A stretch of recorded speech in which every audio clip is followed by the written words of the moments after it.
Bonjour, aujourd'hui je vais vous montrer comment on peut avoir accès à son site en HTTPS.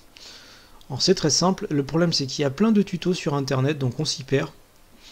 Donc je vais vous montrer moi le meilleur tuto, enfin pour moi le meilleur tuto que j'ai trouvé, assez clair, sans trop de complications pour réussir à le faire.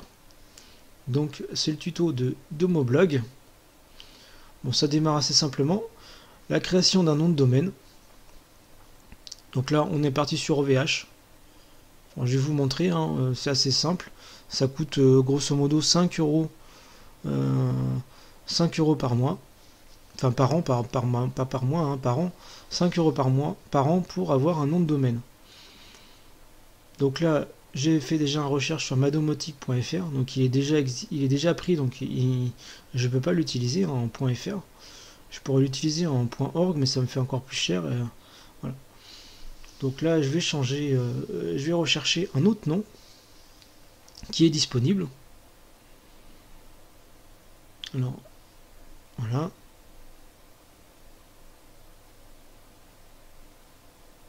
Domotic exemple. Alors là, je mets un espace. Il ne faut pas mettre d'espace. Hein, vous mettez un tiret ou point, enfin ce que vous voulez, underscore. Voilà. Et là, il faut mettre une extension .fr par exemple ou .com pour qu'il recherche quoi. Mais bon, là, nous on est parti sur du .fr. Donc on va faire une recherche. Et là, il vous dit que il est disponible. Donc on peut l'acheter 4,99 €. Donc pour moi 5 euros. Et il n'y a pas de souci. Donc une fois qu'on a acheté notre nom de domaine, il va falloir ajouter une redirection sur le DNS. Donc il faut que vous connaissiez votre IP. Donc le nom de domaine on le connaît. Pour connaître, on va lui dire qu'on redirige le nom de domaine vers notre IP de notre box.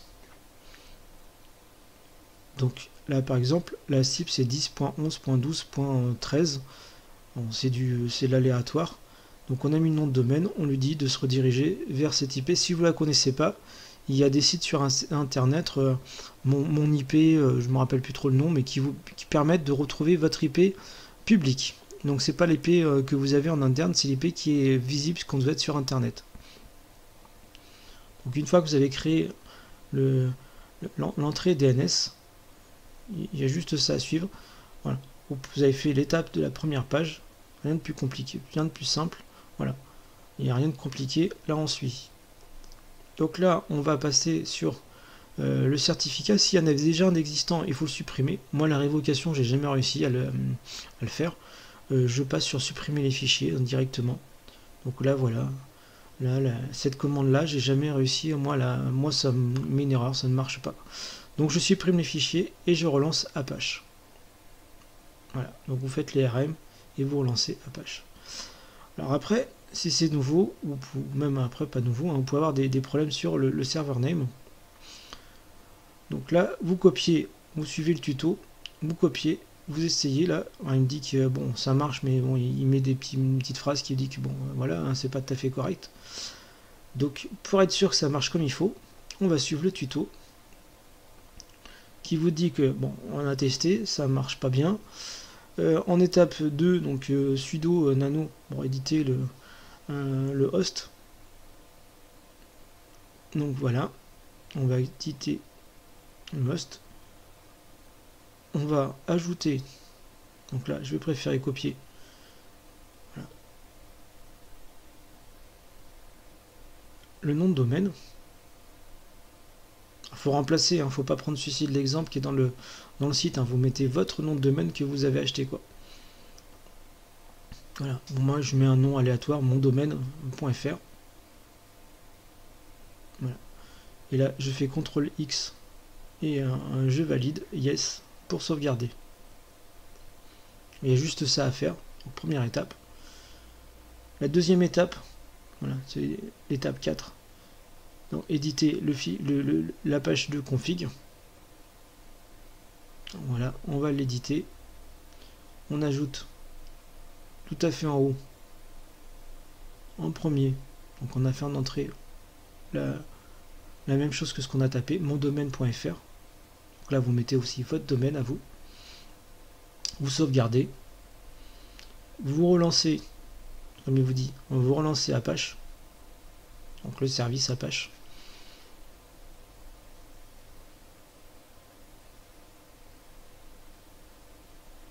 Voilà, il m'a relancé Apache. On va contrôler. Et là, on a bien la syntaxe OK. Donc en fin de compte, on a l'étape 8, et là-dessus, on est bon, on est OK.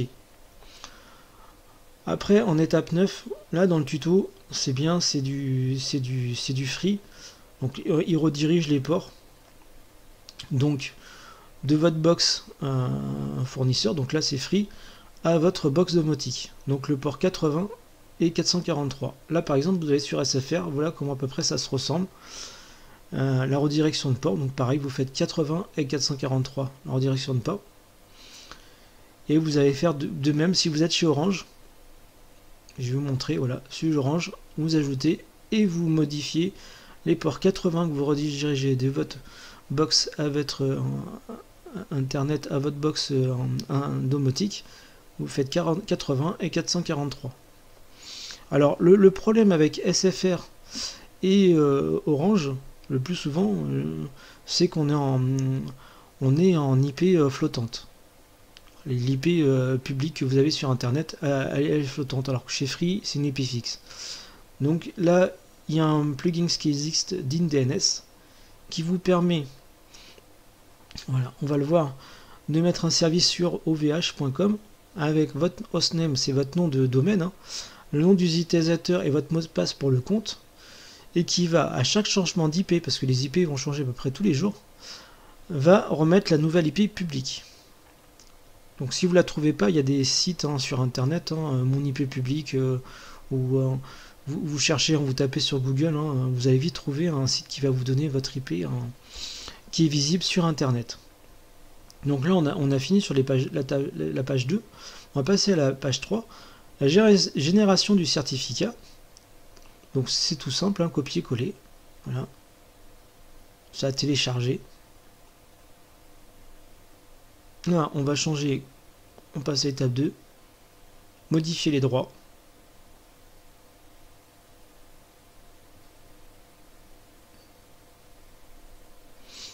Voilà, là, on a modifié les droits.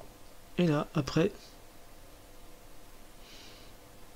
vous copiez la 3e ligne. Vous pensez à changer, par contre, le nom du domaine.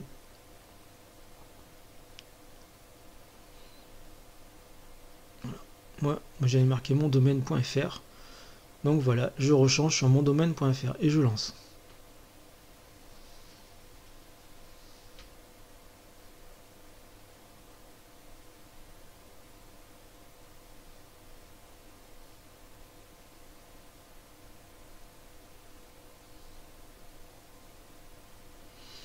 Alors une fois que je l'ai fait, là je vais vous montrer pour relancer, refaire mon certificat. Donc si on prend la commande qui donne, elle ne me fonctionne pas parce que ils ont oublié de marquer le répertoire dans lequel c'était. Donc on le voit juste au-dessus. Ça c'est pour avoir un cron, mais moi j'aime pas le cron. Si vous voulez, vous le faites. Vous arrivez là, à mon avis, vous arriverez à faire le cron juste en suivant. Donc là je vous montre pour régénérer mon certificat. Donc en fin de compte, on s'aperçoit déjà que j'étais en version 1.6.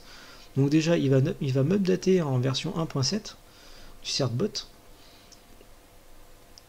Donc là, il est en train de le dépackager. Donc là, il met à jour Python.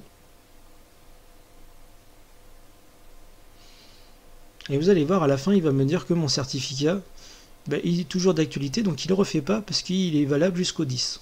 Donc j'ai encore 3 jours avant de remettre à jour mon certificat.